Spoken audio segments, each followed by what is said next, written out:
¿Qué misterios oculta todavía la Gran Esfinge? ¿Qué sabemos realmente sobre ella? Bienvenidos a Egipto al Descubierto. Suscríbete al canal y activa la campanita para estar al tanto de las novedades. Y ya sin más, vámonos a Egipto.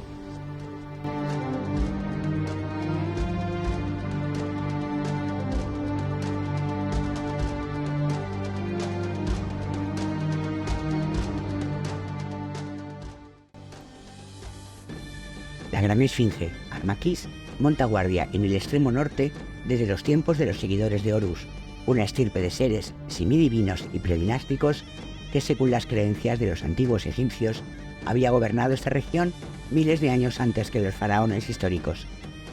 Así se refiere Gastón Maspero en su obra Los albores de la civilización, Egipto y Caldea, de 1894.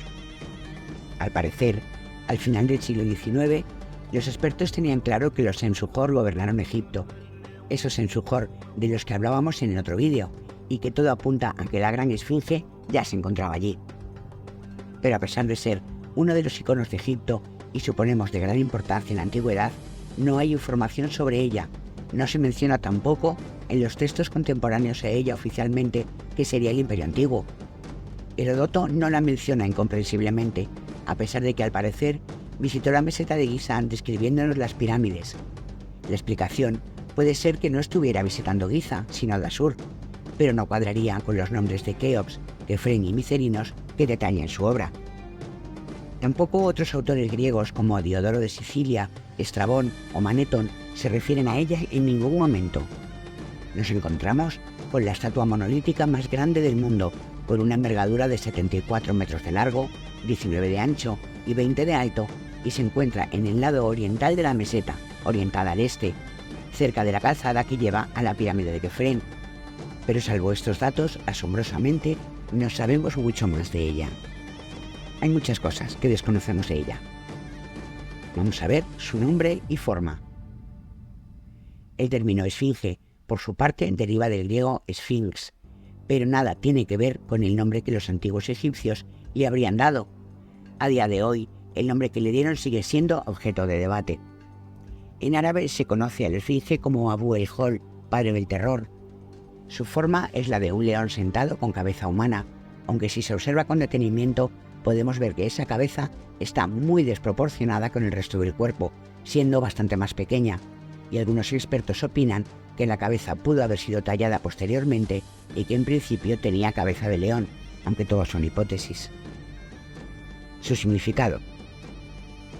La opinión de que la cabeza de la esfinge podría haber sido la de un león es por la forma del cuerpo y porque, según expertos, está asociada con la constelación de Leo y alineada con el sol naciente durante los equinoccios de primavera y otoño y conectándola con el culto solar. ¿Pero quién la construyó? Ese es otro de los grandes problemas. Por su situación, se dice que forma parte del complejo de Giza y su autoría correspondería al faraón Kefren, constructor, dicen, de la segunda pirámide.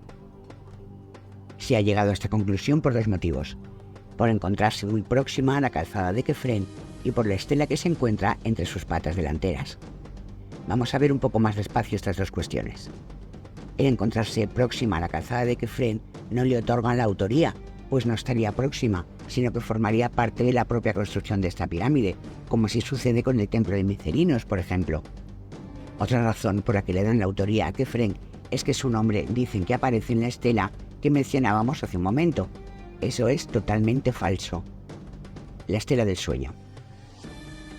Se empieza a tener información de la esfinge alrededor del 1500 a.C. aproximadamente, gracias a la llamada estela del sueño que esculpió Tutmés IV y que se encuentra entre sus patas delanteras, como hemos dicho. En ella el rey nos cuenta que el dios que la representaba se le apareció en sueños, prometiéndole el trono si la liberaba de la arena que la tenía casi oculta. Tutmés IV no tenía casi opciones a ascender al trono, pero aún así hizo lo que la esfinge le pidió, la liberó de la arena y contra todo pronóstico ascendió al trono. La estela. Consta de 13 líneas de jeroglíficos y las primeras traducciones que hicieron varios copistas, entre los que se encontraba curiosamente Howard Wise, interpretó unos signos como el nombre de Kefren. Este señor, como siempre, consideró que ese era el nombre de Kefren pero al faltarle signos, añadió lo que creyó oportuno para formar el nombre. Efectivamente, aparecen 2 signos que están en el nombre de Kefren, que serían los símbolos Haz. Pero ni aparece el nombre de Ra por ninguna parte y, lo más importante, no está rodeado con el cartucho real que encerraba el nombre de los reyes. Todo esto ha bastado para adjudicarle a este rey la construcción de la Esfinge. Como vemos, es una prueba muy sólida. Añadir lo que al copista le pareció oportuno para conseguir lo que se pretende. Pues lo siento mucho, pero no es válido de ninguna manera. El nombre de Kefren no aparece en la estela, digan lo que digan. Eso es falsear la información. Vamos a volver a la estela del inventario de la que ya hemos hablado en otro vídeo. Vemos que en la primera parte del texto deja muy claro que Isis es la señora de la pirámide, por lo que Keops no puede haber sido el constructor. Pero no solo hay que leer la primera parte del texto. Un poco más adelante se reafirma en que Isis es la señora de la pirámide y además cita a Armakis, la esfinge, y en un contexto en el que habla de Keops. Por tanto, la esfinge ya existía en tiempos de este rey.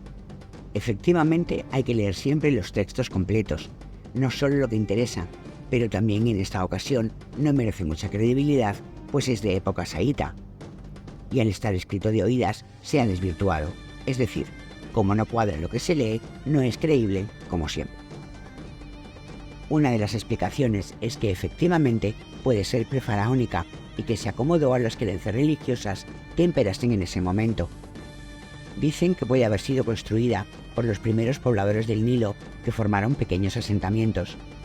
Los pobladores prefaraónicos corresponderían a la época llamada Nagada I, y los datos que tenemos de esta época nos hablan de cazadores, recolectores, que hacían unas rudimentarias piezas de orfebrería y que no estaban plenamente desarrollados como en la primera dinastía, por ejemplo.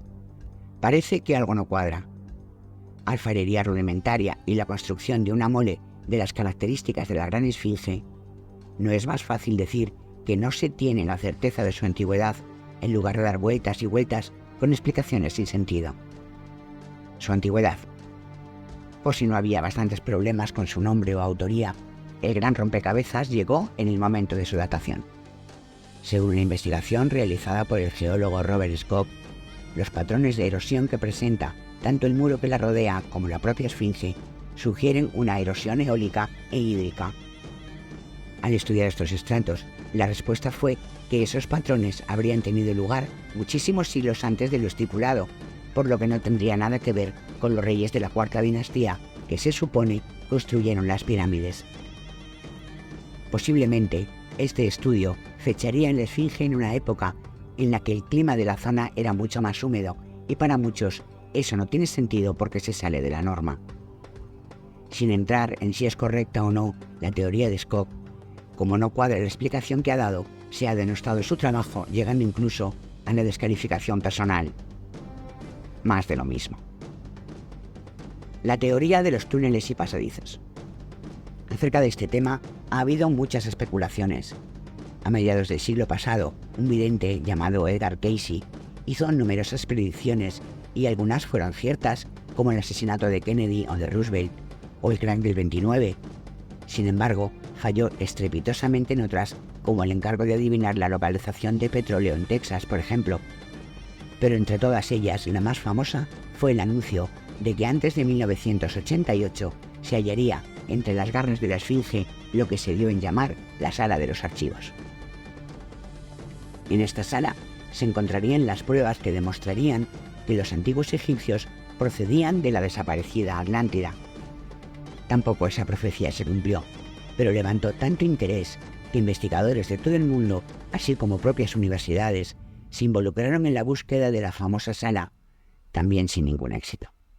Después de ese revuelo inicial, se dio por zanjado el asunto, asegurando sin ningún género de dudas que en la esfinge no había túneles, ni pasadizos, ni salas de ningún tipo. Lo curioso del caso es que a pesar de que niegan la existencia de tales túneles, se han introducido por ellos a la búsqueda de no sé qué realmente. Si no hay nada, si son inexistentes, ¿para qué entran? Sí, hay túneles y una oquedad en la parte superior de la cabeza de la esfinge ampliamente documentada y fotografiada. Otra cosa es que se haya encontrado el final de ellos o cuál puede ser su finalidad. Para ser fieles a la verdad, se han realizado investigaciones modernas con técnicas no invasivas como radares de penetración terrestre y pruebas sísmicas, pero hasta hoy no se han confirmado vacíos significativos que apoyen la teoría de la existencia de esa famosa sala de archivos. Como conclusión, podemos afirmar también, sin ningún género de dudas, que no sabemos quién la construyó. Desconocemos su nombre y su antigüedad. Tampoco sabemos qué significado tenía su orientación y si es cierto que se correspondería con la constelación de Leo. Aparte de la Gran Pirámide, nunca un monumento tan imponente e importante ha sido tan silencioso y celoso de su historia. La Esfinge es sin duda el gran misterio de Egipto.